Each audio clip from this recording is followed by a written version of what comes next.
Hey guys, and welcome to a special lap guide for this episode. This coming Saturday, SideMax Motorworks will be competing in the SimGrid's 8 Hours of Laguna Seca 2020 to qualify for the World Cup 24 Hours of Spa. Today, we're going to have a look at a hot lap of Laguna in the Mercedes-AMG GT3 car we'll be driving on Saturday. As always, make sure you like and subscribe to the channel for more content and enjoy. Laguna Seca may be quite a short track compared to others on the schedule, but it's a staple of GT racing in America, featuring the infamous corkscrew corner along with a slew of other technical corners. This track is tight, fast, and short, a dream to drive on when you're fast, and majorly frustrating if you're not. So let's take a look at a 1 minute 21 second flat lap at full speed, and then we'll break it down after.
Alright guys, so that's a hot lap around Laguna. Now let's take a look at it in half speed.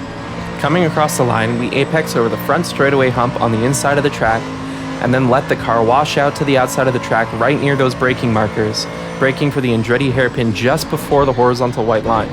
We turn in quite early and apex at the center of the sausage curb, let the car wash out in the center of the corner, and then apex again at the second sausage curb, but be careful on the throttle here to keep the rear end planted and prevent a wheel spin. We can use the exit curb here, it's quite safe.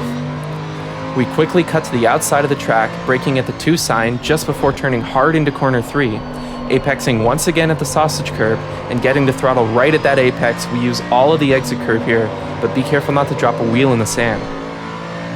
Then we lift slightly into corner 4 with a dab of brakes to help the car rotate. We apex again on the inside curb right at the sausage and use all of the exit curb here. Momentum is key through those 2 fast sweeping 90-degree corners.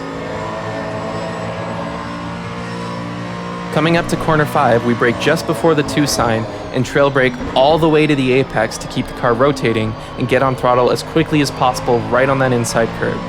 Using all of the track on exit here. Exit speed is incredibly important as we want to carry as much speed into this straightaway uphill as we can. A quick stab of the brakes to slow down and turn hard into the blind kink. We want to graze that sausage curb on the inside before stabbing the throttle again to keep our momentum up, and we can use all of that green concrete on the exit, but make sure you don't let your inside wheels go over the white line, invalidating your lap. Coming up the hill to the corkscrew, we brake just before the start of the curb and turn in quite early to use all of the inside curb on both the left and right parts of the corkscrew. We want to straight line this as much as we can to keep our speed up, making sure the car is pointed straight on exit to avoid oversteer and wheel spin, you see right there, and then we accelerate out. Turning into rainy curb from the center of the track, fighting our gut telling us to turn in from the outside, and keeping it as tight as possible through this long sweeping corner, we'll use the inside curb before getting onto throttle right at the apex. Then a short dive to turn 10, we cut to the left before braking, using the end of the access road as a marker, and using the camber of the corner to our advantage, once again holding it tight to the inside curb. Cutting across to the right for turn 11 and braking just before the 2 sign, all of our braking is done in a straight line here, and we turn in quite early to apex once again right at that sausage curb, before getting on throttle as soon as possible and using all of that exit curb and green parts on the outside of the track. And now it's a drag race up the hill to the line.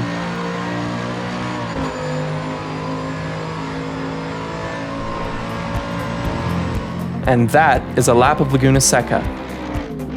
Thanks for watching, guys. Make sure you tune into this Saturday's 8 hours of Laguna Seca hosted by the SimGrid and hit the like and subscribe buttons below to support the channel. We'll see you next time.